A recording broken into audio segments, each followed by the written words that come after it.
Hi ഗായ് സ്വരൂപാണ്. നല്ല തൈരും അച്ചാറും പുതിന ചട്നിയൊക്കെ ആയിട്ട് വാഴയിലയിൽ വിളമ്പുന്ന ബിരിയാണിക്ക് ഒരു പ്രത്യേക മണം വരും. അങ്ങനെ ഒരു ബിരിയാണിയാണ് കേട്ടോ നമ്മളിന്ന് പരിചയപ്പെടാൻ പോകുന്നത്.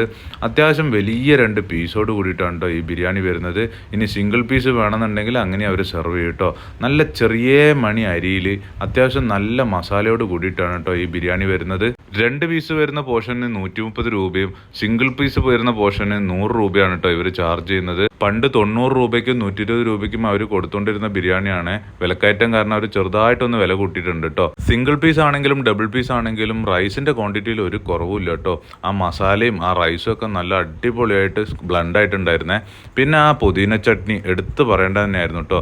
അതും കൂട്ടിയിട്ട് ആ ബിരിയാണി കഴിക്കാൻ സൂപ്പറായിരുന്നേ. അതുപോലെ രാവിലെ പോയി കഴിഞ്ഞാൽ നല്ല പൊറാട്ടയും പുട്ടും വെള്ളപ്പവും പൊരിച്ചവത്തിരിയും അതിന് കൂട്ടായിട്ട് നല്ല മീൻ മുളകിട്ടതും കോഴിപ്പാട്സിൻ്റെ കറിയും ബീഫ് ഫ്രൈയും ചെറുപയർ കറിയും ഒക്കെ അവിടെ ഉണ്ടാവുമേ. അപ്പോൾ ഈ ലൊക്കേഷൻ വരുന്നത് മുണ്ടിക്കൽത്താത്ത് നിന്ന് ഇരിങ്ങാടൻപള്ളി ബൈപ്പാസിലേക്ക് പോകുമ്പോൾ PP തട്ടുകട.